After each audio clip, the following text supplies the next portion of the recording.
Hello folks, welcome back to the channel. Thank you very much for joining me once again. You are always most welcome. Today, something we've been waiting for, it feels like for forever.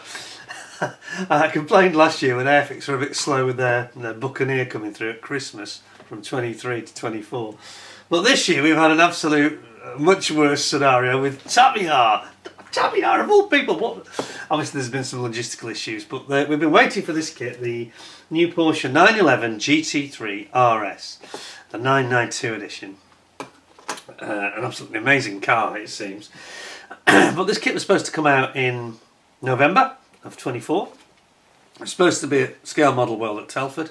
And in fact, Hobbyco, the importers for Tamiya in the UK, even commissioned somebody to build one for them. Jonathan Mock, in fact, from the Industry Modelling Company.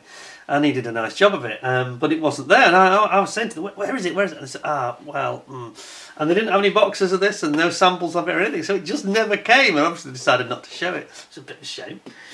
Especially after he'd done a nice job of it for them. Anyway, but these things happen, you know, and I guess it's global shipping. But it's 3 months late. It's a quarter of a year late, so it's just come through mid-Feb. Anyway, without further ado, we'll try and forgive them. I just want to say, by the way, I've got my Tamiya lapel badge on today, supporting them. I'm a bit cross with them, but I'm going to try and forgive them. And I would have been wearing my Tamiya. I've got a beautiful black Tamiya shirt that my good friend Steve Keffer, Steve's Vintage Model Builds, who got me that from the Tamiya headquarters in Japan. But since Christmas, I have actually put on a couple of pounds. This is not Steve's fault. He's got me something that should fit, and it's a little bit tight. And I thought, no, I think I won't wear that one. Not today, anyway. But I am going to the gym twice a week, so I should lose weight and get into it very soon. There you go. Anyway, thanks, Steve. So I've got your badge on. Anyway, more about the 911. So the 992, for those of you that don't know anything about Porsches and find them the numbering nomenclature quite hard to follow, including me. The 992 is the very latest generation. They've actually brought out a 992.1 actually in 2024. But they always have their Ultimate Motorsport version, is always the last of each generation. So this is the pinnacle that you can buy at the moment. And it's an ultra lightweight, basically track car, but that can be used on the road. It is road legal, and it's, you know, it can be driven on the road. Whether you'd want to on the roads around anywhere where I live, because there's, well, I won't get into that. The road state condition in the UK is in places is absolutely dreadful. Never been worse, but anyway. So what we have here, it's Tamiya's kit number 370. It's a 24 scale car. Comes, I'm told, with pretty much everything you need. So it even has a very sexy, have you seen this? It's got a very sexy sort of hologram on it, which I thought was very cool. Look at this. See this down the bottom? Saying it's an officially endorsed product by Porsche. Now, anybody who follows the state of the motoring industry, which isn't in a great condition right now, Porsche have just announced that they seem to be dropping plans for going all electric and are bringing back hybrid cars with internal combustion engines as well as electric motors, which I think personally is very sensible, especially given the way things are going in the UK. Certainly, we were never going to be all electric by 2030, and I said so when it was announced. So I'm sure a lot of you feel the same way. Anyway, that's great news because real cars will stay into the future. Let's have a look at this then. So it says, detailed static display model with a powerful form with air vents and fins recreated in style. Accurate depictions of suspension and racy interior. Metal transfers for side mirrors and lights. 4 colours of decals for the side logo, so you got 4 choices. And what we have on the side, so I'm not sure about the red wheels. Mind you, I never like wheels that are not really sort of, I like smoked silver type. I'm not keen on black, I'm not keen on gold, you know. But look at this, it has this incredible swan neck rear wing, huge rear wing, like a T-tray, see it? Massive. And it has DRS, so in other words, it has an open, a drag reduction system that opens and closes the rear wing. You can have it in red, you can have it there, they've got it in pearl white. I should just make a comment as well before I get into the kit. I'll just show you that side. I think that, oh, it says it 2022 edition. Here we go. a 2022 edition of the legendary ever-evolving Porsche 911 series, the GT3RS is a high-performance car with strong circuit-orientated design. The bonnet and wings, the hood, or in America you'd say the hood and fenders, have vents. The wheel arches and roof are equipped with fins and made of carbon fibre. Its massive rear wing has drag reduction system and offers seriously refined aerodynamics with liberal use of carbon fibre reinforced plastic as well, all over the body, ensuring lightweight. The rear-mounted flat 6-cylinder engine provides 525 PS, which is a lot. And it weighs, I think, 1,400 kilos, the actual car. Anyway, there you go. You can see it there with all its carbon on. And there's some decals to recreate that. Just say a word about this car. Some of you may have noticed this recently. I'll just give a quick mention to another channel, nothing to do with models in this occasion. But there's a channel called Mat Armstrong, and he's a mechanic. I think he's in South Yorkshire, in the UK. And he works with his father. And he's quite a sort of a loud, sort of bubbly, buoyant sort of guy. But he is has just finished working on one of these that he bought from America on, I think, on eBay, and had been delivered, or rather collected by its owner, taken for a spin, went to see a friend, and then on his way home took the scenic route home, and then lost control of the car and actually spun it through some trees, small shrubs, and then into a lake, and actually full on, you know, James Bond, Roger Moore, The Spy Who Loved Me, straight into the water, underneath, gone. And he managed to get out, luckily, not drown. And this car was completely submerged, and it was running hot at the time, you know, so these are not good things. And this guy, Matt, the mechanic in the UK, Mat Armstrong, he bought this and went just on, you know, without seeing it, and went over to America to collect it. And major bodywork damage to the roof, damage to the rear. There was cracks in the pillars. Worse though, the engine, the block had been affected. They got water in the cylinders, which is death for engines like this, especially when they're running hot. Got rust in the cylinder wall. There was a crack in the cylinder wall, and in the end he had to buy a new block, and he had to buy a new roof. I think did he buy a new bonnet, or was it repaired? Can't remember. I think the bonnet may have been repaired, yeah. But he had to have a new roof, had to have new electronics packs. Anything electronic seemed to get frazzled, so the instrument binnacle controls, I think the ECU may have been replaced, and it went on and you know, you name it, the list. And what is impressive about why I mention this, I'm going to put a link down below in the description to this last video that he's just produced. And he basically, he has no experience of Porsche, I won't say Porsche at all, but certainly no experience of these. And he basically learns on that. He's got a lot of contacts. He's got friends that work at Porsche. He's got friends that work in other parts of the industry through his garage business. And he just begs, steals, borrows, and buys. You know, so many things. You know, so many things. I mean, I'm not going to I can sit here and talk about it all day. It's fascinating. I'll put you the link in. But you'll never see anybody more utterly motivated. Now, there's a lot of these channels on YouTube like this, where there's a lot of false drama and all this stuff, you know. But there's no false drama in this. It's just full-on drama. And at the beginning, I was watching this, and I mentioned it to a friend of mine, and I said, there's no way I'd touch this. Even when he's finished it, I wouldn't buy it, and I wouldn't. But it just shows what you can achieve in life. This guy really impressed me. What you can actually achieve in life if you really are determined enough to succeed. I mean, I talked about my Model C Harrier. Imagine that to the power 1000, and that's what this is about. It's overcoming every bloody challenge, you know. You couldn't get the gearbox to work, this wouldn't work, that wouldn't work, and they have to keep, you know, going back and doing more, and it doesn't show all the research. It must have taken so much effort to achieve this. And he rebuilds this car, you know. They take out the roof section, they have to take out the middle beam across here, that has to be replaced, and it's all cracked and broken. And it's just so many things, and broken windows, and I mean, the thing was a wreck. And I just looked at it and said to my friend, well, I wouldn't even touch this. I wouldn't even touch it. And I think he paid $130,000 for it.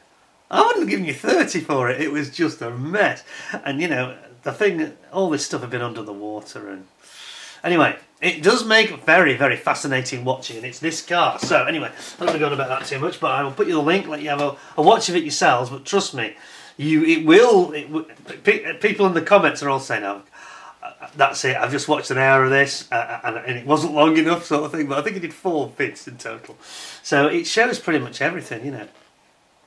And they think they've got it's like 1,000 battles to win the war, you know.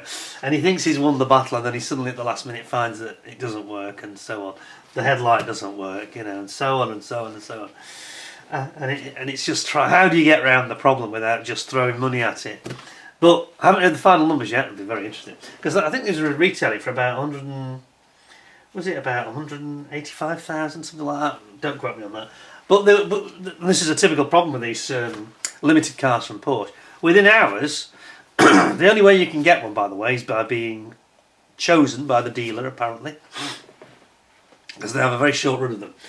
And there's only so many coming to the UK, for example, and I think there's only about, I don't know, 15 or 20 or something like that, maybe. That's probably not the right number, but it's not a lot of cars. And you have to be selected. And to be selected, you've got to play this game with the dealers and all that stuff, where you've got to bought lots of cars off them. I'm not into that. But, you know, even if you're a millionaire, you won't be able to get your hands on one, other than buying it from someone who sold it on to a specialist. And this is what happens. So they double in price in a matter of days.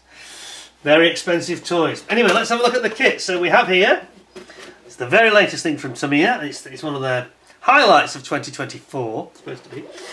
Says it's very late. It's got some very amusing stuff on it. As I mentioned, it's got this beautiful hologram on it, the official Porsche endorsed product. There it is. Isn't that nice? Porsche. There we go. Yes, it's pronounced Porsche, I'm told, by a reliable source. And you can have it in red, you can have it in white. I think there's a black version. Oh yes, here we go. Black on the other side.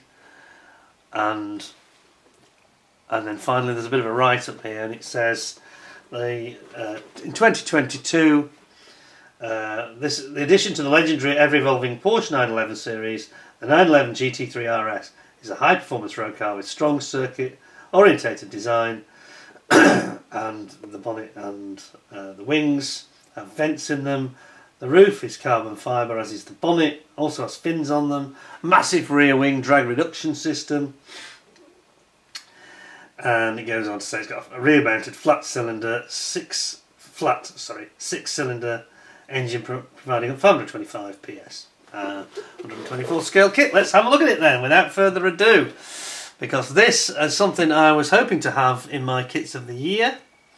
I was pretty sure it would probably get on the podium or thereabouts. I'd say it was going to win, but don't know. Probably not, but probably get third or second now. Good chance of it. Let's have a look at what we got. So, I have removed the staples already, because that would be a pain. So we've got plenty of plastic. I'm trying to remember how it goes back in, because it's one of these very tight packages. And there we are. Now there's some nice supporting blurb. Background of the car. Background of the car. Some of which I've already read you, I think. Yeah, they go on a bit. I won't read all of this because it's probably a bit too long-winded, really. However, it says how the engineers at Visac, and this is the Visac pack, by the way, which has got everything included in it. It's got the Visac logos for the headrests of the car on the seats, and also the Visac anti-roll bar, roll cage I should say, which is all carbon. And it says that they pursued lightweight throughout. It's got a PDK double clutch transmission, weighing only 1,400 kilos, which for a car of this performance is light, you know. I mean, that's half the weight of a Bentley, isn't it, basically? And it's got, they've even pursued the lightweight principles right down to the Porsche shield on the bonnet being a decal, not a badge, to make it lighter. It's got carbon fibre bucket seats, DRS switches, Door straps in place of conventional door handles, again for lightweight. There is no doubt it will enjoy countless successors in its latest iteration of a true legend. And people are going, you know, there's plenty of videos on YouTube where people are trying to almost cut their own arms off to get their hands on one of these. Very impressive car. Anyway, let's have a look at the model. And so there's your, very nice, it's all in Japanese on this side. It's got a bit of English there. So let us see what we have here. So it's basically the ultimate Porsche currently. Comes with a very nice, typical Tamiya instruction book in this slightly odd, it's almost like a foolscap size, isn't it, that they use. And here we go. Now, I will make comments as we go through this relating to this rebuild video I've just already mentioned, because it will remind me of all the various components and challenges that they faced, and you get a lot of information and background about these cars and how they are designed and constructed. So we start with the floor, which is why I mentioned that just then. We've got Tamiya various body colours. They're offering you 5 colours. 2 colours for the wheels, 3 colours for the body. But I've got to say that the one in the video, the car that was rebuilt, was actually painted shark blue, which I think is a beautiful colour, and it does look good in it actually. Anyway, they're saying pearl white, guards red or black as the main body colours. But then here we have got it, stage 1. We have got the underbody, because it has a lot of aerodynamics on this car. And the flat underbody is a big part of that. And you can see here, it shows FX16 to highlight where the bolts are that fix the underbody. And this chap, Mat Armstrong, one of the last jobs they did was put this underbody on, and it took them something like a day and a half, because there's so many bolts and they all have to be torqued up correctly. So there's a lot of fixings on this. And then you can see the Formula 1 style diffuser on the left there at the back, which is actually painted LP5, which is semi-gloss back. By the way, I noticed in this kit that they use the LP lacquer paint range is the predominant paints that they're recommending. But you can always use the X gloss range, the acrylics, or the XF, the matte range. However, for the body shell, I would go with their recommendation on the lacquer paints, because you get a better finish. Then, over here we've got the exhaust system and the exhaust tailpipes, sports exhaust, and that going to be fitted into your chassis here. You've got your side skirts going on there as well. There you've got what looks like the steering rack assembly, and then here we go. So we've got the only thing I have a slight question is when I had a quick look at this, is it says rear uprights when it gives the detail there, descriptive detail for stage 2. Well, they're not really rear uprights; it's hubs, isn't it? I think sometimes they get lost between English and American terminology, and sometimes they just have a little bit of a Japanese moment, I think. But they call it rear uprights, but I would really call that the wheel hubs, because you've got the brakes and the discs going on there, and then ultimately you've got your universal joints and drive shafts coming in, as you can see with the boots on. You've got these have got these adaptive dampers, of course, and then they have these rose jointed knuckles and joints on the suspension, making it very direct and very precise for track work. So it's not going to be the most comfortable on the road, especially where I live. Anyway, then we've got the attaching the rear dampers. Don't mention dampers to me on my own car, the Honda. We don't want to talk about that at the moment, obviously, because it's still not resolved. But anyway, adaptive dampers do have a place on a car like this Porsche Racer. They don't really have a place on a Honda estate, but anyway, I'll move on. But look at the clarity of these instructions. It's showing you the angles that you should be at. Everything's there, isn't it? So you've got your front, basically your front suspension and your discs and your hubs all gone in there. Sorry, I'm saying front, it's the rear. And then you assemble it in there, mounting it to the floor. Then you've got your wheel arches coming in at the front. Then you're going to do the same for the front wheel hubs, or uprights as they call them. Assembling your front hubs with your brakes and your calipers and your discs. Then you've got your front uprights. Now it is upright, so they call it front uprights. Anyway, it's just a terminology issue, isn't it? So you got your front shockers, dampers, again adaptive dampers. Shows you very clearly the angles they should go in at. Then you've got your actual steering rack coming in, and it will actually steer, and it shows you how it should click in to the lower knuckles there, and it shows how the steering wheel, steering arm, will operate. Then we've got this Visac pack I mentioned, the roll cage, which is actually carbon fibre. I don't know if it has a. They just show it being painted black. It is actually carbon fibre. And attaching, it shows the attachment points here. This is the interior of the car we've got out now. So you can see, instead of having rear seats as it does in the normal 911, it has this roll cage instead. It has a fire extinguisher, it looks like, under the seat. Good idea. And then we're getting the interior really getting well underway now. So we've got the centre console, and you've got, this is a PDK gearbox, so it looks like a gear shifter, but it's really a gear selector. And you've got some very interesting things here. They've actually got a very impressive decal, which I'll show you later. A decal for the seat stitching, which looks really good. You've got the bucket seats, which are carbon fibre, with these big squabs at the side, and then you're going to mount all that centre console and your seats going in there. Then you've got your PDK paddles and your steering wheel, which has got lots of controls on it, for things like the DRS, amongst others. Got quite a lot of switches on it actually, which is unlike Porsche. It's more of a Ferrari thing. You've got your sort of binnacle cover to keep reflections off it, and you've got your chronometer clock for lap times, goes in the middle, and it's got some decals for all the instruments.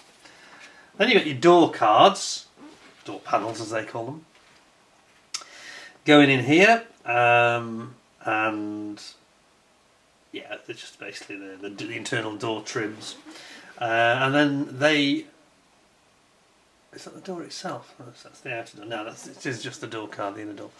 And then basically you bring in all this, the door cards and the instrumentation pod. That's all coming together. Sorry, one thing I should have shown you, which I sort of glossed over a little bit too much there. I just wanted to draw your attention to this. This is the pedal box, and they have decals for the pedals, which look really realistic. They're really absolutely amazing. So you have a footrest, and you've got the brake and the accelerator pedal. Of course there's no clutch because it's PDK semi-automatic. So you then got your entire interior, which you're going to drop onto the floor in one great big unit. Then we're going to be working on this is the rear deck at the bottom of the windscreen, which is it's the engine deck, if you will. It covers the engine and fans. And again, this was something that was quite amusing in that rebuild of the real car, where it connects it all up, and the fans actually work no problem. But they couldn't get the DRS to work. There was a glitch with the electronics, which they cured in the end. So you've got these covers, right and left covers, which is for the oil and water, so you've got quick access to them. And then he had a problem with those because he had to replace those, by the way, and they have a little coloured stripe in the middle, and it's a body coloured stripe, and he ended up putting, well, you can only get red ones with red stripe on it, but on the blue car, but he didn't bother. To be honest, it looked quite good, I thought. And then we get into the really interesting stuff. So we've got all this carbon fibre, and this is all via decal, so you've got to be a little bit careful, bearing in mind Tamiya's decals can be quite thick. I'm sure they'll have made it a bit of an effort with this one, because it's got so many tricky decals that I'm sure they'll be fairly reasonable to manipulate. And you've got metal transfer stickers for the mirrors, you've got carbon decal for the rear wing and the roof, and that trim on the bonnet. I mean, the bonnet is all carbon fibre, but some of it is body coloured, some of it isn't, some of it's raw. Then you've got your rear diffuser, well your rear bumper fender. And then you've got all these like rubbing strips. You've got your lower strip for the front and for the rear, and there's a lot of detail work. You've got to be a little bit careful with these. There's some very fine lining and stuff you need to do. Then you've got your rear lamp cluster, which has got this like a brake light that goes right the way across, and then your main fog lights down there as well. You've got your Porsche inserted Porsche logo and your body coloured ducktail spoiler, which doesn't move. That's kind of permanent. And then you've got your front bumper or front fender going on, complete with it's got the side lights.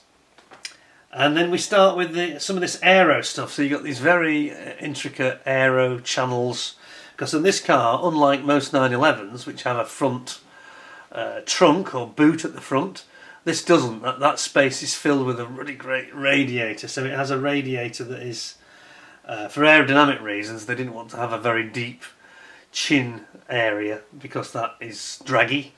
So instead they have the radiator set further back, and it has a massive fan driving the air out, so it comes, they're working the air over the body as well, so it's all part of the aerodynamics really. Then we've got our front and rear windows, and the actual trim strip around at the front where the wipers will go. You've got your side windows here, and you've got a little bit of masking to do. Now I understand the masking set. It's quite special in this model. I am told that they've actually got the masks pre-cut for you, which is, I'm not sure if that's a first for Tamiya. It might be. Certainly not something I'm very familiar with. So they're actually pre-cut, you don't have to do any cutting. So that's a really good step forward, and I do hope it's a sign of things to come from them, because they need to do that, We'll look at that in a second anyway. So, just going back, so you got your windows going in here, you're going to have to mask them up, and because you've got a lot of areas where there's a bit of window trim. Then you've got your wipers. Wipers coming in here. You've got your rain sensor at the top of the windscreen, and then you're going to actually put in these front and rear glass. That's going to go in there. Then over here we've got the internals, where you've got the rear view mirror and the internal interior lights. And you've got the same over on, at the back you've got the air intakes for the engine in the side panel. Then you've got these rather interesting aero pieces, which are basically guide vanes for the air, going to duct some air away at the side in like a Formula 1 car, and some of it they want to duct in toward the brakes. Although there are separate brake intakes underneath. I'm going to check at the front, I didn't actually notice that. Well, perhaps I'll look on the plastic, but there was an issue, there is an issue where, does it show it? Yeah, it's kind of not obvious, but they have these ducts underneath. Whoops, there. Air comes in like my thumb and then gets scooped up into the brakes in that direction. Anyway, digressing. And then we've got the headlights. We've got these LED headlights, which are quite impressive on this car. Jolly expensive. And this rebuild I was talking about, I think they quoted that they were £1,800 per side. Ouch! Buy a lot of wing nut wings, lost arcs with that, can't you? So don't go breaking your headlights if you own one of those. Anyway, then we've got the ducting here, the internal bits of the where the fan is on the inside of the bonnet or trunk, hood. Sorry. And then we've got some masking for your headlights, so you can get the surround bit with the nice glossy LP5, which is gloss black, I think. Am I right? Semi-gloss black. Yeah. So that's that. Getting those ready to go in. Then you're going to fit your actual side windows for the doors, and then you've got these vents which bleed air out to reduce any pressure build up in the wheel arches. You've got these vents that blow the air out backwards, preventing any lift in the arches, and you've got these rather impressive looking strakes on the roof like an aircraft. Then finally you're going to bring the chassis and the car body together. And then you're moving on to your wheels and tyres, when they look rather special, these do.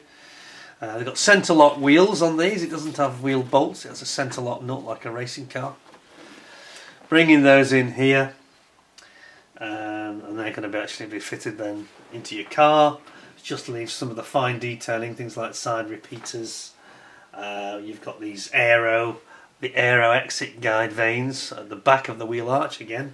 A lot of concentration of air around the arches, ducting the air and using it, and then focusing it away in the right direction. Same on the opposite side. And then you've also got these mountings for where the door handle's going to go in there, and then ultimately you've got things like the mirrors to go on. Get to that in a second. Then you've got your swan neck, this huge rear wing, the DRS activated rear wing, where the flap opens and closes. In fact, the wing itself tilts up, I think, doesn't it, basically? And you can see, I don't know if you get the option to actually have it open or shut. It doesn't seem to say that. But there's a little bit of detailing work to do around the swan neck mounting. See, the lower element, forward element, is body coloured, and the rear element is all carbon. And then you get the Porsche logo on the back, which is something we saw them fitting on in that video I mentioned on the real car. And then it says snap. It snaps into place. That looks quite cool, doesn't it? See that? Snap. Almost like a snap fin. And then finally, it's just the detailing of your mirrors. So you've got mirrors with carbon on them, and then they mount onto the sort of lower arm of the mirror. The lower mounting. I'd probably do if I was you, if you're going to build one of these, I'd definitely do the carbon fibre bits first before you stick it to the lower mounting, because I think it'd be a lot easier to manipulate. So, in other words, you want to treat them as two separate assemblies. Do that last, and do this with your carbon fibre decal on it first. Get those all done separately. And then you mount the mirrors on, and your Porsche 911 GT3RS is complete. You just need to make sure you spray up the body, which could be a tricky one, but obviously I think most of us will do that early in the process. So there we go. It looks very, very impressive, I've got to say. Now, I am a bit of a veteran of these Tamiya kits. I made quite a few of them. I've still got the Porsche 928 from 1982. I built that, would you believe? And I've still got my Toyota GT86, which I built in 2014, I think. 2013, 2014. So, they were all superb kits. I really enjoyed building them all. So I don't think we're going to have any major problems. Now then, we have got one bag I haven't opened yet, which is this one. So I'm going to actually get the knife on it. So just excuse me for a second. I've got mist. Now take a look at the plastic, see what we've got. Now then, let's see the body then. Start with the body. I'll tell you what, before we get into the plastic, let me do the usual thing and do the decals. Because all these ancillary parts, like decals, there's quite a few of them in this kit. So, some I won't open, which is basically going to be these tiny bags like, this is the mirrors. What's that say? Oh, we've got some like little tiny rivets. I'm not sure where they are. I think it might be the reversing sensors. I think for the parking sensors, just in here. And then those are just the mirrors basically, and then the internal rear view mirror as well. So I'll leave that as it is. But the rest we'll take a proper look at. And I wanted to draw your attention to this this decal set. This is really, really impressive. Because you have even got here, this is the central lining stitching fabric of the seat. Haven't they done a nice job with that? That's really, really nice. I'm trying to get it in the right light, but it's got this beautiful stitching. That's really cool the way they've done that. You've got all your instruments here for your instrument pod. Then you've got this says Weissach RS because it's the Weissach division, the motorsports division of Porsche that produce these cars. You've then got, what's all that about? Instruments. Not sure what that is there actually. Not sure what this one is. Some sort of instruments. And then you've got the top of the binnacle here. And you've got your Porsche badges. Look at those little tiny Porsche stickers that go on the bonnet, because as we said, to keep the weight down, they have a decal rather than a proper badge. And then I think most impressive of all is these pedals here on the left. So that's your footrest and your brake pedal and your accelerator pedal, all in decal form and all looking really realistic, I've got to say. Not sure if this is coming out so well on the camera, but yeah. But I love that stitching, the way that they've done the seat, so they've thought of everything, haven't they? That's the main internal decals, and then we've got the external ones. Decals. Say it correctly. So you've got it in the white, GT3RS, you've got it in the red, and then you've got your bonnet decal here with carbon fibre. See if I can get. Yeah, that's nice, isn't it? Then you've got your mirrors, and then you get your roof, carbon fibre roof. You've got a little tiny GT3RS logos that go on the back, and then you've got the option of the GT3RS logo and Porsche logo in the blue, or indeed in the black. Really attractive decals, those. And these are the side skirts, I think, at the. No, sorry, it's the rear wing, isn't it? Lower rear wing and upper rear wing element, the back element. Beautiful. Absolutely stunning though, aren't they? Those are nice decals. So that's that. Then we have got, and I was particularly impressed with this when I first saw it. I'm hoping this comes out on the camera. This is very good for focus here. Come on. This is our set of masks. And they are pre-cut masks. Now, can I get this on the camera? Can you see that? I don't know if it's going to come out or not. I think you'll get the impression if I just. You see that they're pre-cut? Yep. Now that's a first, isn't it? To me, it is. Anyway, I've not seen any kits recently that have had that on. We always grumble about having to cut out our Tamiya mask set. Now they've actually gone and given us exactly what we needed. The correct shape, the correct profile. You just peel them off. Let me see if I can demonstrate this.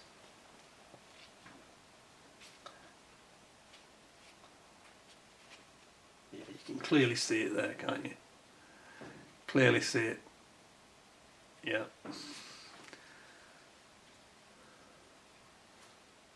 There. Not going to do any more because I don't want it to. We don't want to cause any issues there. But yeah, so now we don't have that horrible problem anymore, which is long overdue, frankly, from Tamiya. So one of the grumbles that I always have, decals and this, one of them's gone. Those decals don't have that very chunky, thick look that they often do, which I don't like either. So to be honest, it's looking pretty good, so I'm going to put those away. And then we're going to have a little looky at the plastic. So, have a look at the body shell. Now, I've seen some examples of this finished, and I've said it before, I'll say it again. If there's one manufacturer who, excuse me, if you really wanted to get away with it, cheating and deceiving, like Terry Thomas, and didn't want to paint it, then this is one of those kits. If you wanted to have a white example, you'd probably need to do a little bit of, panel lining just to get the door shuts looking a bit more realistic, but that's easily done. It's quite easily done. But you could really, because you've got all these black parts and you've got all these carbon fibre effects, you could quite easily maybe just paint the wheels, and that's kind of it, and bits of the interior, of course. But you don't have this horrible nightmare that puts so many of you off, and me too in previous years, of having to paint the body shell and then screw it up and you get dust in it and it's not smooth enough, it's not glossy enough. This doesn't need anything. This has got no flaws in the plastic whatsoever. Nobody will notice. You do it as the white one. You can, go for the blue wheels or the red wheels or whichever you want, really. But if you do want to paint it, it's a beautiful surface, to prime and paint. And I painted my GT86 and I painted the Porsche. So I don't get the impression I never paint my cars. I just sometimes don't paint them if I think that they are good enough. If I think the plastic is on that level, that you could get away with it, and this is one of them. Anyway, let's zoom you in so you can see this in a bit more detail. Enough of my chit chat. Let's have a look at the plastic. As you always say, just show us the plastic. Shut up. Get on with it. Here we go. Now look at this. Can you see what I mean about the excellent plastic? You know. Now, you know, to paint this white, you're not going to probably achieve as perfect a, you know, a smoothness as you're going to get here. However, I must admit, I'd be tempted to. I like the sharp blue. I'd like to paint it sharp blue. It's not a standard colour, but I think it's an option. I think it's about 30 grand or something. But it's a very, very nice bit of plastic. That, you know, it's. I mean, it's not a simple shape. It's a very complex shape indeed, and they've aced it. They've aced it. It's got the pagoda type roof, which of course is it's got the indents in it. This is so they can have it thinner and stronger, by the way. That's the idea. So that's why it's not a flat roof like a normal car. And they did a similar thing with the GT86. Can you see that? The pagoda style on the indentation. So it's kind of a fluted roof. So you can have quite thin carbon fibre and still have a lot of strength. And a lot of the body panels in this car are carbon fibre. I think the doors are. The bonnet, the roof, and I think the front wings, not the rear. I don't think. They tend to make the sort of central, stiffest part of the body. They tend to make it in aluminium. But a beautiful thing, beautiful thing. So there we go. So that's the body. Then, we're going to look at everything today, by the way. We are going to see every part. Then we've got our clear parts. Now this is a very critical set of parts, so I'm going to be gentle with this. Disturb it anyway. My Tamiya tape protecting it. And I never do like it when Tamiya insist on these staples, don't they? And I don't think that staples and clear parts go together, do you? Check this out. You'll never see clear parts better than this. I think our friends in Ukraine at ICM, they get pretty close, don't they? But this is big, and it's very beautiful, and it just has zero distortion, which is one of the areas where they are very strong. So we've got our rear glass there, rear glass. You've got the various bits of where the lights are. You've got your headlight covers there. Lovely. By the way, if you can hear any rattling in the background, we've got quite a bit of a cold wind and there's a lot of leaves blowing around at the moment outside, so sorry about that. There's your side windows. Again, they're just perfect. There's no distortion. I'm looking with the box behind, and there's virtually no distortion.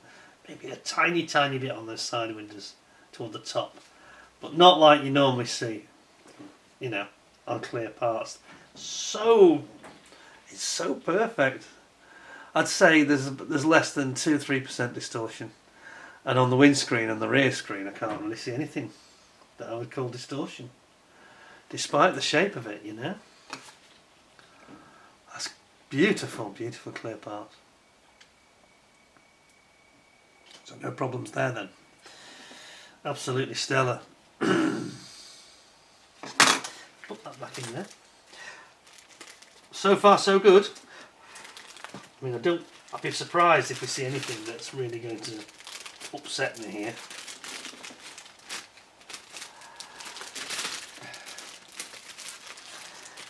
The only challenge you might have is with the decals, I think. Right, next then, we've got the interior and the door cards, and there's quite a few ejector pins around here, I've got to say. However, pretty certain, looking at it, and I'm quite certain that all those are covered by various other components, including the dashboard. So don't be too, you know, judgmental. So there's none here where it's visible. just over here and over here, and then this is where the dashboard comes across the top anyway, and here you've got the central, all the trim with your instruments and switches and your armrest. So nothing is visible. So that's, none of this is an issue. You can forget I mentioned it. Then you've got your instruments here, instrument panel. Left-hand drive, unfortunately. You have got, here is our roll cage, which is actually carbon fibre. I'm surprised they didn't put a carbon fibre decline, but I suppose it would be almost impossible to get it to stick on. And as it's not seen that much, it's kind of it would be OTT, wouldn't it, really? But that's front and rear of the roll cage. You've got your steering wheel here. Steering wheel with all the little switches on it, including the DRS. You've got right beneath it, of course, is the binnacle with the indicator stalks and the cruise control. And then beneath that we've got the actual. It should actually be this way up for this particular piece. It's your paddles for the PDK gearbox. And then over here we've got the top of the instrument binnacle and the rear view mirror. Sorry, it's not. It's not an instrument binnacle. It's the overhead lights. Sorry, interior lights, where the mirror fits onto there. And then over here we've got the pods for the mounting of the actual headlights.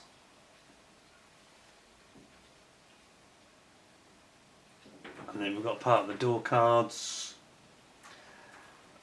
We've got that's part of the.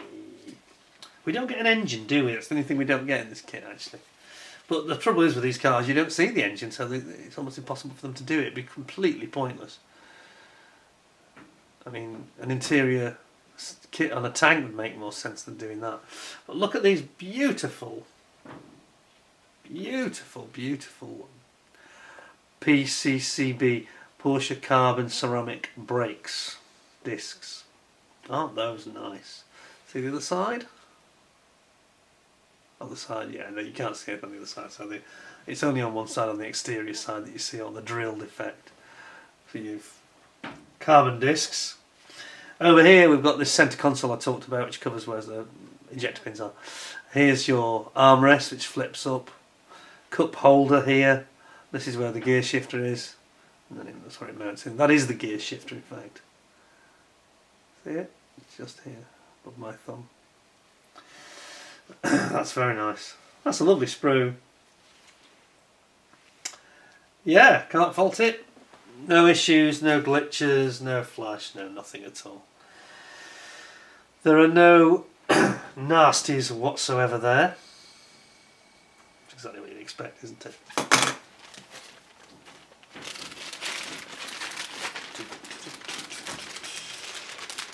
Down there.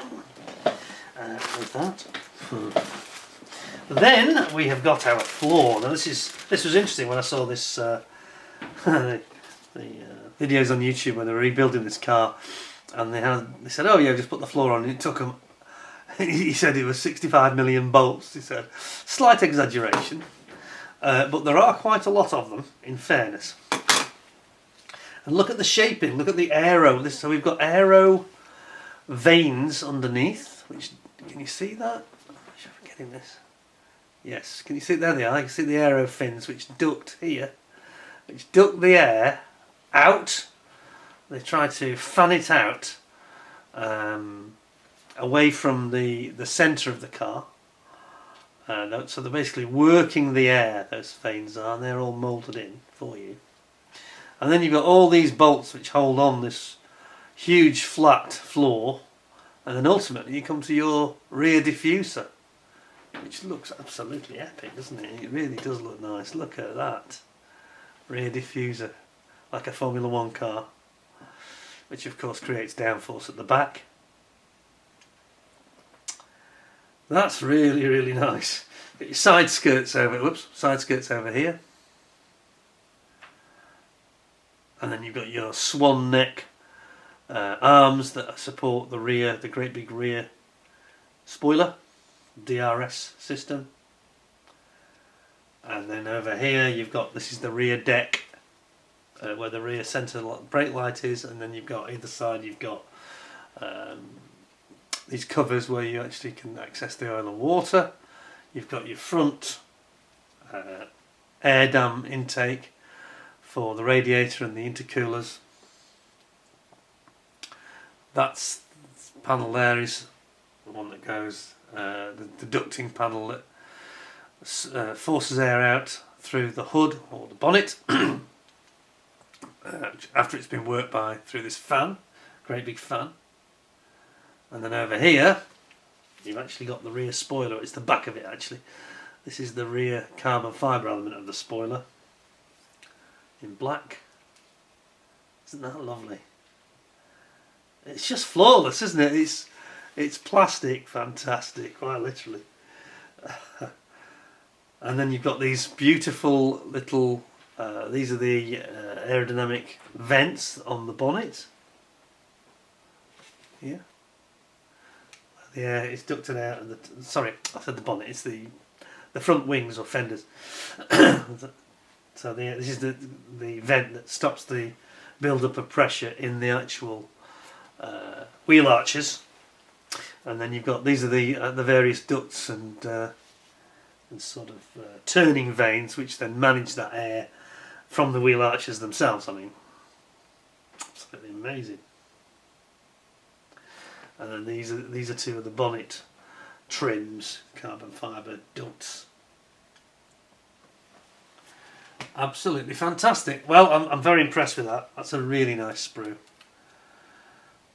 So far so good. It's looking like another winner from Tamiya, isn't it? This one. And if you've never built one of their car kits, and you have got any interesting cars, you should definitely find one that you might like and try it, because they go together beautifully. They really do. And you know, it makes you appreciate the real car and some of the engineering that goes into them. So here's the white sprue. So here we've got quite a lot of the body parts. We'll start off with the wheels though. Very lightweight. I think they're magnesium in fact rather than alloy. These wheels, the ISAC spec wheels. Very, very light. 10 spokes. And as I say, I would, probably paint them. Maybe I'd go for smoked, because I think again these are things that can be optional on the real car. So I'd probably go for the smoked silver look, or maybe the red. Don't know.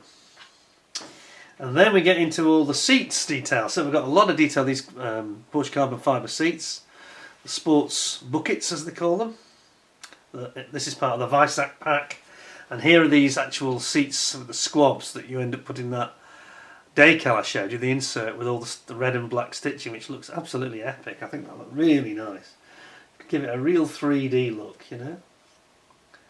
And then here is the exhaust system. It's in the upside down, obviously. And this is where the exhausts themselves come out at the back. Did we see the exhaust pipes? Can't say that I've seen those. Unless I've just missed them.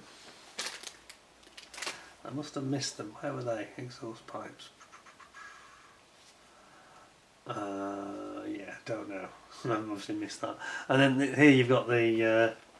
This is the rear mounting for the rear suspension. You've got your rear wing here. This is the forward element of the wing. Look at it that way, so you see it on the other side. So you're looking at the bottom of the image is front and rear at the back. And then we've got our wheel hubs over here. And you've got your pedals, your brake pedal, I think that is, brake pedal. And that's your accelerator pedal.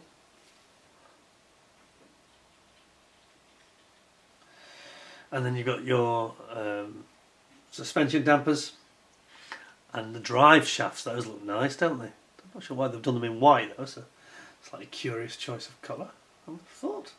Surprised that wasn't on the black sprue, to be honest. They would normally be. Here of course is your steering rack. What else we've got? Fire extinguishers. We've got some various things like the indicators, the wheel nuts. Fire extinguisher. Yeah.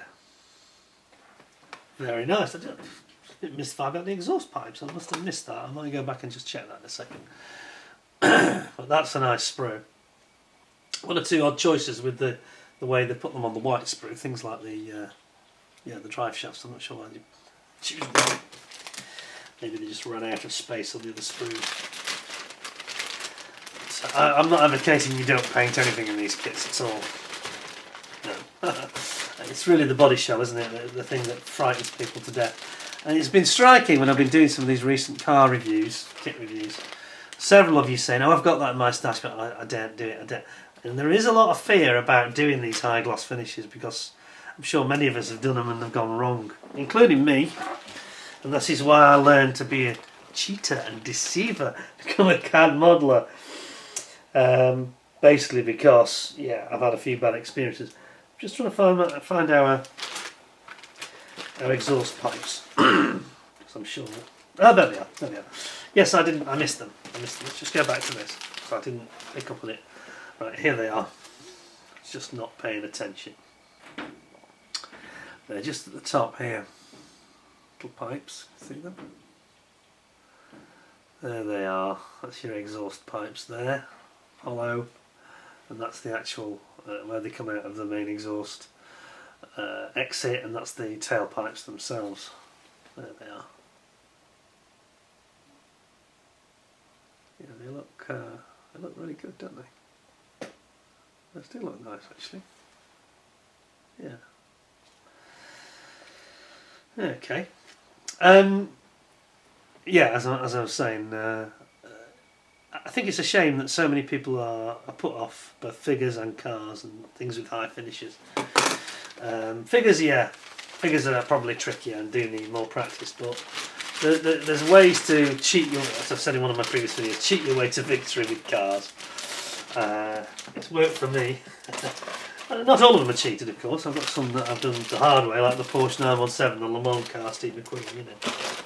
That was done in the traditional painting way. But if you are, if you're put off doing it, then that's a shame. So I think really we've got to, if you get the right kit, you can do it without putting yourself through all that pain, and it's all about enjoyment at the end of the day, isn't it? And you want to get a nice result. You've got to remember, very few people, if you do a half decent job, very few people are going to judge you negatively. They just see a nice Porsche or whatever, Ferrari or whatever it is. Now, aren't these nice? Look at these. Can we just see that? Look at these. These are the air veins just ahead of the wheel arch. Look at the gap in it. They've got the open, because that's what it's trying to do. It's trying to split the air and send some of it wide away from the wheel, out away from the car, and it wants some of it to be retained and to blow in the direction of the brakes, basically, through the cutout in the arch. When you see it like that, that's really impressive, isn't it? Look at that. And then this is the rear, sorry, it's that way. This is the rear sort of valance at the back, where the lights go, the number plate goes in there, and then of course you've got your exhaust system comes in here. Whoops. That's nice, isn't it? I mean, they get the shaping of these so exquisitely done, And Tamiya not having this ultimately sharp tooling actually works in their favour on cars and motorbikes, I think. I think that's when it actually works correctly, because, I think some of this ultra sharp tooling, sometimes on some of the military vehicles and one or two of the aircraft, it perhaps just doesn't quite look right, but on a vehicle, yes it does. It's absolutely perfect. And that's probably why they have it, because it's a style they've developed by doing all these cars and bikes over the years. Spills into their other products. And then last but not least, we have got our tyres. Are they all the same side? I don't think they are. Pretty sure they're not. That's the rears. The rears are wider than the fronts for sure. Pretty sure. Yeah, they are. So here's the front tyres. Have a look at these. So these will be, in reality, they'll be Pilots, Michelin Pilot Sport Cup 2. Cup 2.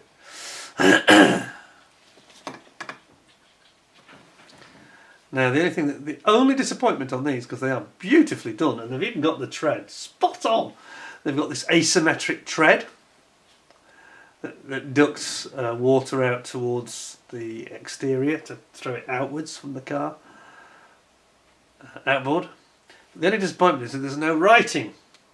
Well, I can't see any. They haven't got any writing on them, any tread detail on, probably because they didn't want to do a deal with Michelin. Which is slightly disappointing, but then again, you know, you can't really see it. You won't see it anyway. Unless you're seeing it on that camera, I can't see any logos or writing on the side whatsoever. But the actual tread is gorgeous, and there's no seam that I can see either. So they have aced these tyres. That's stunning. That's the front, and then you've got the wider rear here. Let's look at the rear. I think this has got a bit of a seam, has it? Struggling with my glasses. Please bear with me one moment. Just struggling a bit here. No, it's not a seam. It's not a seam. It's just the central channel, in actual fact, on the tyre. It has a central concave channel, and they are absolutely beautiful. Look at that. Even the, you know, the way they've got the cuts in the cuts or sipes in the shoulder. So as you're looking at it, I'm pretty sure that this finger is on the inboard and this is on the outboard of the car. They've got those treads just fantastic. Michelin Cup 2 tyres. Wow. That is absolutely beautiful. What do you think? There's a few polycaps there as well, just in the bag, and then that's it really. So, quite a lot to take in there. A completely new product from Tamiya. I am going to just organise myself slightly here. If you just bear with me 1 second and we'll finish off. And so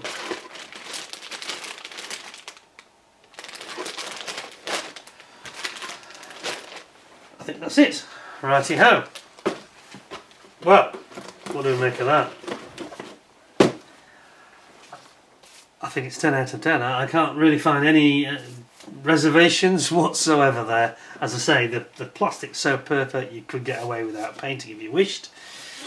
You know, painting's not for everybody, and if it puts you off that model, don't be. Just do it as per the white one that's on the cover. Remember, you've got all this beautiful decals for all the carbon effects, and it will make it pop, you know. And if you can just do a tiny bit of just panel line accenting, which you can easily do, trust me, just a little bit of panel line accenting for the door shuts, it'll look epic. It really will look nice. And paint, obviously, you've got to paint your wheels and things, but to get away from this terrible fear that people have of painting the body shell, if that's worrying you, don't be put off this kit by that. Just go with the white one and do it as you see. Maybe do blue or grey. You can do the wheels any colour you want, frankly. And the rest is they've got it covered because they've got, you know, decals for the interior on those seats and absolutely amazing stuff. It's a brilliant kit. I love it. It hasn't disappointed. The only disappointing thing about it was a bit late. So it's 10 out of 10 from me. Hope you'll give me 10 out of 10 with a thumbs up. Give us a like. What did you think? Did you find that was? Did you find it was a nice kit? Do you agree with my thoughts? The only tiny reservation I have, the only concern I have building it, is just about how easy the decals are, how they can form. But we've seen people have already built this, and it seems to have gone relatively smoothly. Those decals don't have that usual high, chunky look to them, and I've mentioned before that some of the other recent, I forget which ones I was looking at in the last year or so, was it the F35? they're definitely, I think they are getting the message. You can see how they've listened a little bit. They've gone and given you cut-out, pre-cut mask set, which they haven't done before. They are listening, and I do think those decals are not as thick as they used to be. They're not as thick as they were 10 years ago, and I think you'd be fine. Just take your time, use plenty of decal softener, and I say, if you don't want to paint it, you don't need to, but if you do want to paint it, well's your oyster. Well's your oyster. The only question is, will it take you as long to build the kit as Mat Armstrong took to rebuild that real one? Where, I don't know if I tell you this part, he actually got the shell because of the damage to it. He got a shell from Germany, which had an accident on a track day at the front, I think, and he bought the body shell. So he ended up with a sort of a Frankenstein car, really. A body shell from a German car, which had German electronics in it that hadn't been in the water, but unfortunately they wouldn't talk to the...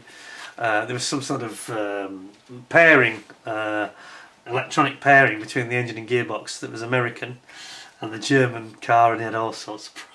But anyway, it's taken a while. It's taken them the best part of a year, I think, to get through that. But it's very interesting. So I'll leave a link to that. You'll find it. If you've got any interest in the subject at all, you'll be fascinated. It's incredible. And you're thinking, why don't you just give up? You know, but he just doesn't give up. And it's good for modelling, actually. This is why I mentioned about this particular YouTuber. It reminds us not to give up when you get confronted by terrible problems. Example, you know, let's say the worst thing happens and you like my review and you think, oh, that's a nice kit, I'm going to buy that. And I'm going to paint it sharp blue, and then you screw it up.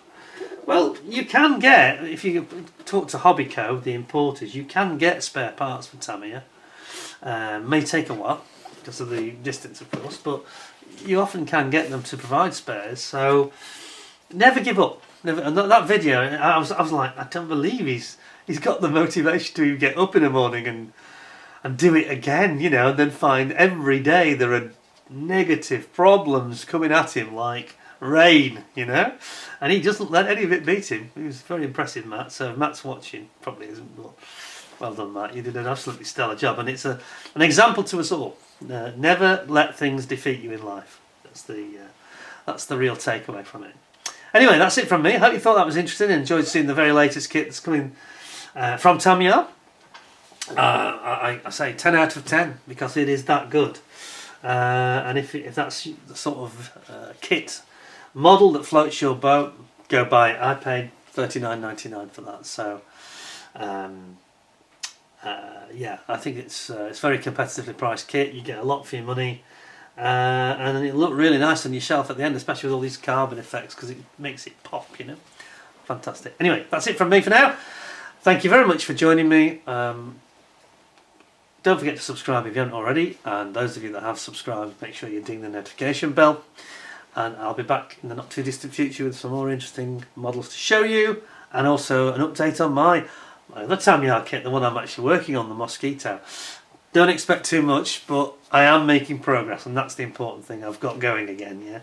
I've got out of this rut I was in, psychological rut, and I'm now steadily making some progress and building it. And I don't want to rush it anyway, just because I'm behind. I think that's a mistake. You're trying to, you're rushing to making mistakes if you do that. You've just got to do your modelling process your way.